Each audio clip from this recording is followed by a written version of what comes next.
Eu sempre fui uma criança tranquila, com gostos simples, porém hobbies um pouco diferentes, posso assim dizer. Morava com minha tia e meu tio. O destino e os caminhos da vida quiseram assim, mas só tenho a agradecer. Sempre cuidaram de mim como a filha que nunca tiveram. Uma das minhas maiores paixões era colecionar duendes. Desde pequena, sempre fui fascinada por essas pequenas figuras. Lembro-me da primeira vez que vi um duende na vitrine de uma loja de antiguidades com minha tia. Ele era pequeno, verde, carregava flores e tinha um sorriso misterioso. Convenci minha tia a comprá-lo, e a partir daquele dia, minha coleção começou. Ao chegar em casa, fui mostrar meu novo brinquedo para meu tio, que com ar de reprovação me disse: "Eu não gosto desses bonecos, desses bichos, sei lá como vocês chamam isso. Além de serem feios, eles me assustam. Pelo menos deixe-eles guardados em seu quarto, longe da minha vista." Eu achava graça no jeito ranzinza que meu tio falava, mas em relação aos duendes eu percebi que ele não gostava mesmo, e isso despertava meu jeito arteira de criança. Acabava então por algumas vezes, escondendo alguns duendes nas coisas do meu tio, só para vê-lo tomando sustos e ficando bravo. Comecei a pegar gosto pela minha coleção, e ela começou a crescer. Muitas vezes trazia eles escondidos para casa, por conta do meu tio. Tinha uma prateleira dedicada exclusivamente aos meus duendes em meu quarto. Cada duende tinha uma história e um lugar especial. Eles eram verdes e do mesmo tamanho, cada um com sua própria expressão, mas sempre com aquele sorriso que eu achava tão diferente. Alguns estavam em posições engraçadas, outros seguravam pequenas ferramentas ou flores. Passei horas organizando e reorganizando minha prateleira, encontrando o lugar perfeito para cada um. Nunca imaginei que essas figuras inofensivas, que traziam tanta alegria e conforto, poderiam um dia me aterrorizar. Os duendes eram mais do que simples objetos. Eles eram meus companheiros silenciosos, guardiões do meu espaço pessoal. Mas tudo isso mudou de forma assustadora e inexplicável, transformando meu santuário em um lugar de medo e incerteza. Tudo começou em uma noite qualquer. Eu estava deitada na cama, lendo um livro, quando ouvi um leve som de arranhão. Pensei que fosse o vento, mas o som continuou, insistente. Levantei-me, olhei ao redor, mas não vi nada fora do normal. Voltei para a cama, tentando ignorar o barulho. Mais tarde, ouvi um estalo seguido de um som de algo caindo.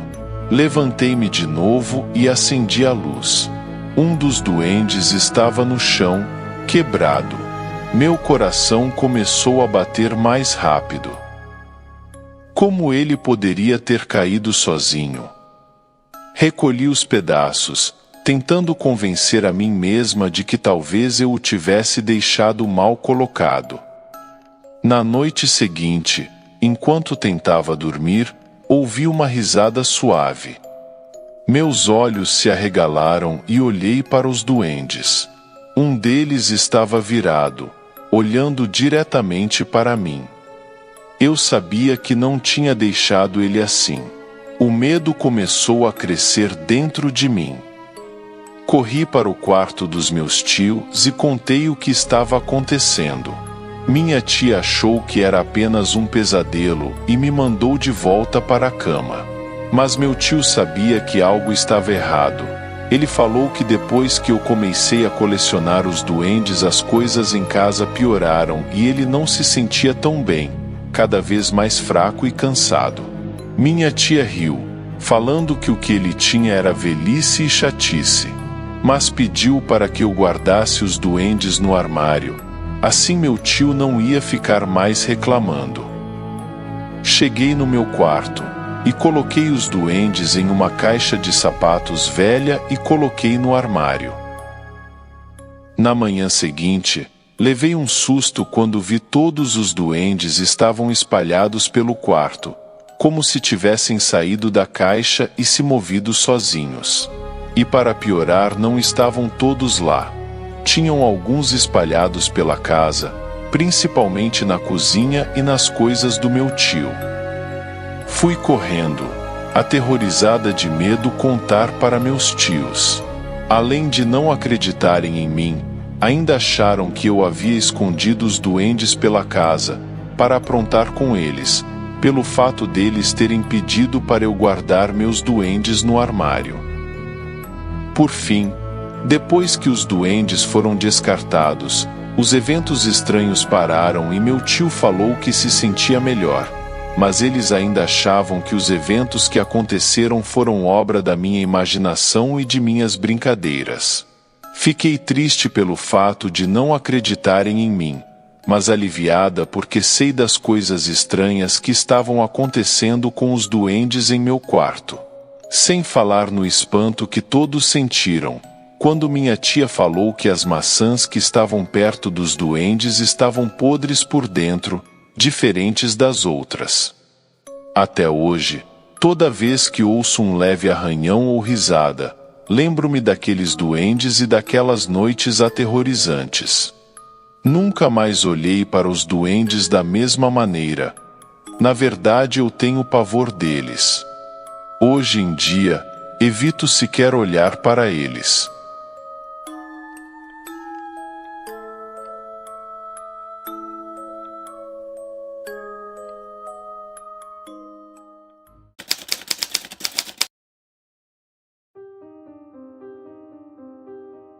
Eu prefiro não me identificar, para preservar as pessoas da minha família. Esse relato aconteceu em minha casa na época da minha infância. Minha bisavó, uma senhora idosa que sofria com a idade avançada e pela demência senil, vivia com sua filha e com seu genro. Minha avó cuidava dela, mas não tinha muita paciência para perceber o quanto doente estava minha bisavó e não sabia lidar com sua demência, o que resultava em muito sofrimento para ambas.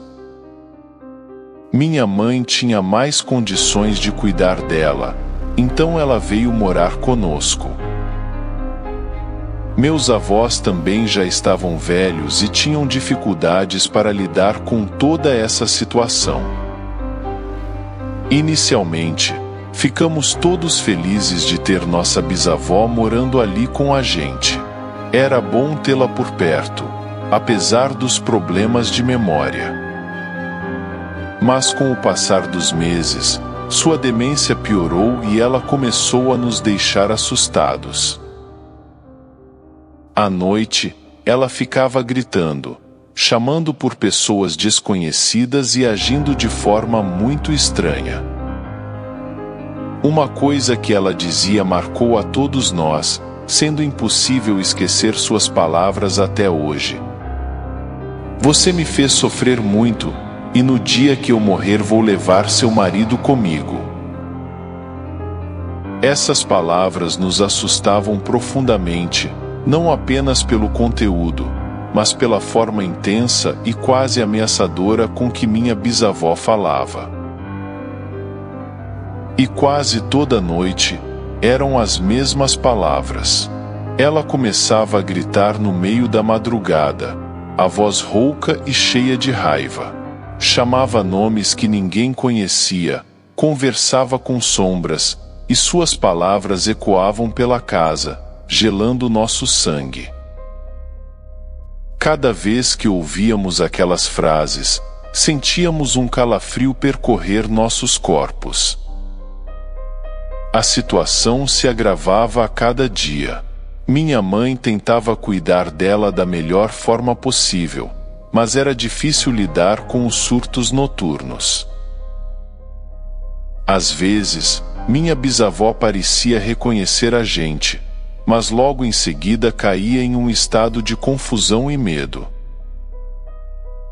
Seus olhos, antes brilhantes de vida, agora refletiam um tormento constante. E tudo isso piorava à noite. Eu me encolhia na cama, tentando abafar os gritos com o travesseiro. Minha bisavó gritava por ajuda, chorava e, às vezes, ria de um jeito perturbador. Os gritos eram tão altos que acordavam todos na casa. A gente tentava acalmar ela, mas nada parecia funcionar. As palavras "vou levar seu marido comigo" se tornaram um pesadelo recorrente.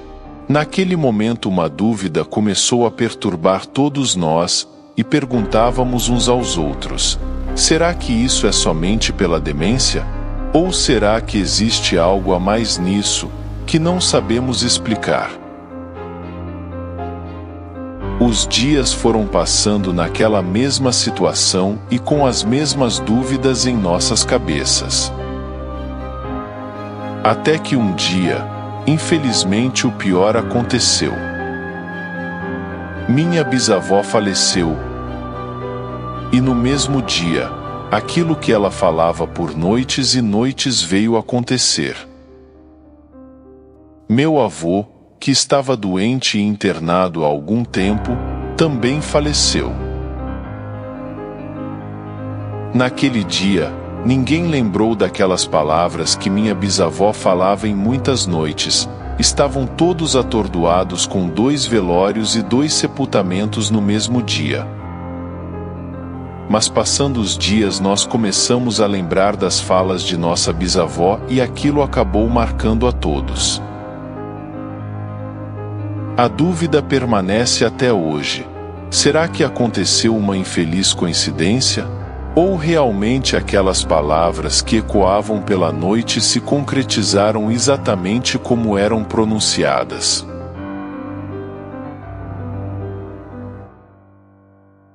Para mim, particularmente, não há dúvidas do que aconteceu em minha casa naquela época.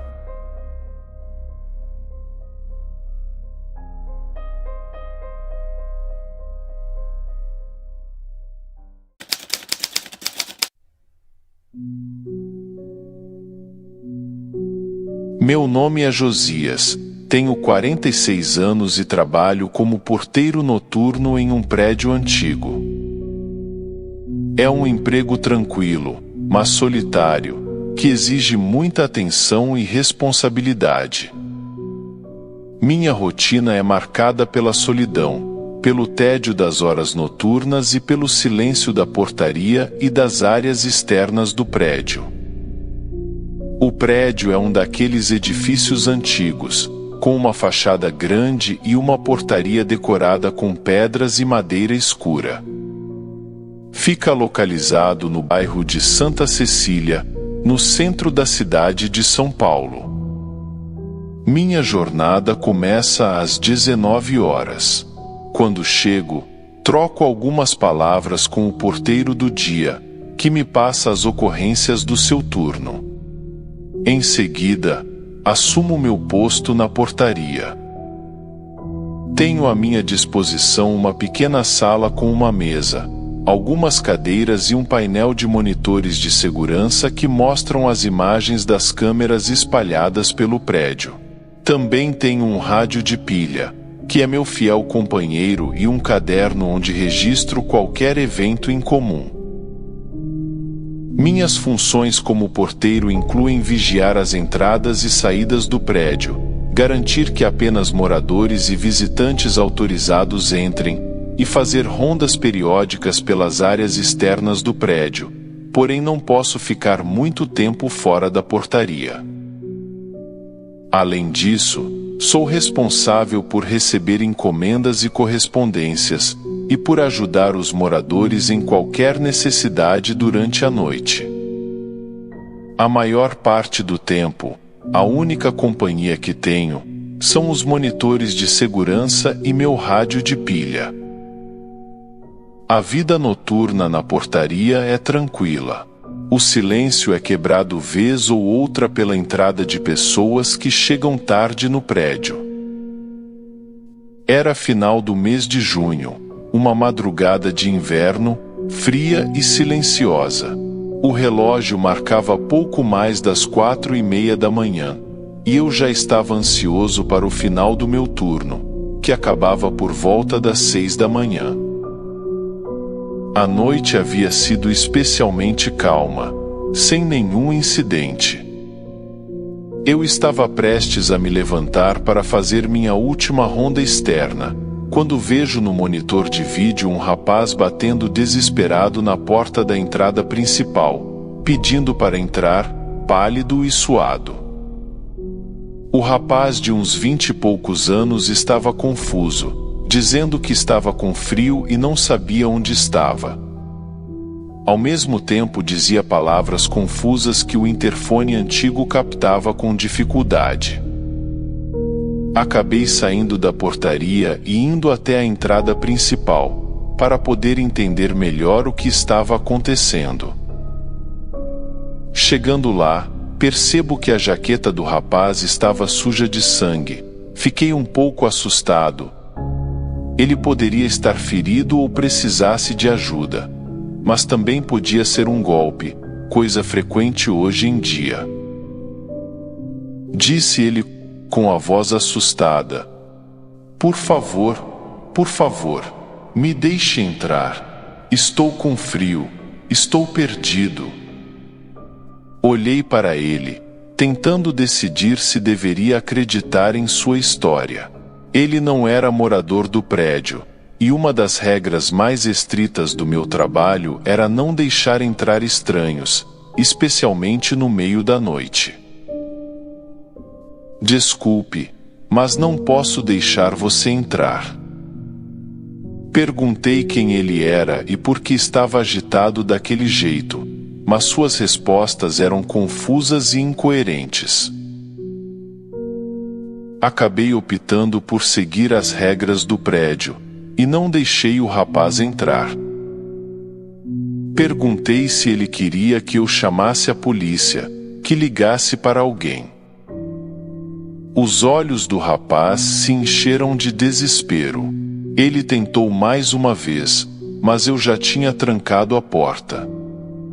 Com um suspiro, ele deu meia volta e correu pela escuridão da rua. Voltei à portaria, intrigado, um pouco assustado com toda aquela agitação que não era nada comum. Pelos monitores de vídeos tinha a visão do quarteirão, de ambos os lados. Estavam quietas e silenciosas, não havia ninguém, apenas alguns carros passando. Faltavam apenas 1 hora para terminar meu turno, e fiquei esse tempo pensando naquilo que havia acontecido. Me perguntando se realmente eu tinha agido certo, ou se devesse ajudar aquele rapaz assustado e com a jaqueta suja de sangue. Mas acho que no fundo eu agi corretamente, segui as regras do prédio como tem que ser feito, mas aquela dúvida me atormentou no pouco tempo que faltava para acabar meu turno. Quando meu turno finalmente acabou, às 6 da manhã, senti um alívio enorme. Peguei minhas coisas e saí do prédio. A rua estava começando a ficar movimentada e mais clara, mas havia algo de errado no ar. Na rua paralela com a do prédio, vi luzes piscando e uma pequena aglomeração de pessoas. Me aproximei e percebi que era um acidente de carro. Na hora, hesitei em não chegar mais perto. Estava cansado e com frio. Precisava voltar logo para casa, mas a curiosidade acabou falando mais alto. Tinham 2 veículos destroçados. No chão, os corpos das vítimas cobertos com aquela manta de alumínio. Senti um calafrio percorrer minha espinha ao me aproximar. Os paramédicos e as ambulâncias ainda estavam no local. Foi quando o vento descobriu uma das vítimas, e para meu espanto, percebi que era o mesmo rapaz que tentou entrar no prédio durante a madrugada. Percebi pela sua jaqueta suja de sangue, e por se tratar de um rapaz com o mesmo rosto. Mas como aquilo seria possível? Perguntei para um dos médicos e policiais que estavam na ocorrência. Que horas isso tinha ocorrido? E eles responderam: por volta das 3 horas da manhã. Um dos ocupantes do carro que sobreviveu ao acidente nos contou. Infelizmente foi o único, porque os outros morreram no local do acidente. Me afastei e tive que parar por um tempo. Sentei na calçada para tentar entender tudo aquilo. Sem muitas respostas fui para casa, tentando assimilar tudo o que tinha acontecido. Lembrei também de um detalhe que poderia servir de prova daquilo que tinha ocorrido: o caderno de registros da portaria. Mas infelizmente, na correria dos fatos, no final do meu turno, eu esqueci de anotar o que tinha se passado. Sendo assim, tudo o que passei ficou sem registro, e era melhor não compartilhar com ninguém. Cheguei em casa com a mente cheia de perguntas e o coração pesado. A imagem daquele jovem não sai da minha cabeça. As suas últimas palavras, o desespero em seus olhos, tudo me assombra até hoje. E a sensação de culpa, de ter sido incapaz de ajudar, permanece comigo, uma sombra que nunca me abandona.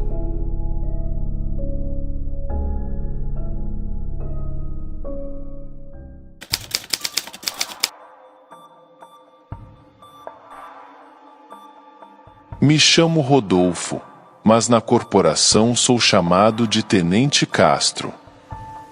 Tenho 39 anos e sou bombeiro há 15. Ao longo desses anos, enfrentei muitas situações desafiadoras e perigosas, mas uma das ocorrências que mais me marcou aconteceu durante um incêndio, em uma fábrica de papel abandonada nos arredores da cidade de Cubatão, próximo ao litoral de São Paulo. Era uma noite de outono, fria e escura, o tipo de noite em que você torce para não ter nenhum chamado ou ocorrência. Estávamos no quartel, aproveitando uma pausa entre os treinamentos que fora programado aquela noite, quando o alarme de emergência soou, fazendo com que todos entrassem em ação instantaneamente. Recebemos a informação de que uma fábrica antiga, que não estava mais em uso há anos, estava em chamas. A fábrica ficava em uma área industrial desativada, onde poucas pessoas costumavam ir, o que tornava o incêndio ainda mais suspeito.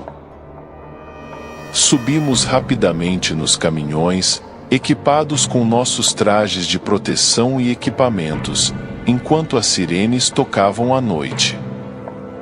A estrada até a fábrica estava envolta em uma neblina baixa, e o reflexo das luzes vermelhas e azuis piscando nas janelas das casas vizinhas criava um cenário ainda mais tenso.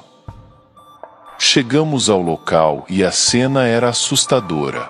A fábrica, uma estrutura grande e imponente, mesmo em seu estado de abandono, estava envolta em chamas que iluminavam a noite escura com um brilho sinistro. A fumaça densa subia aos céus, tornando o ar quase irrespirável.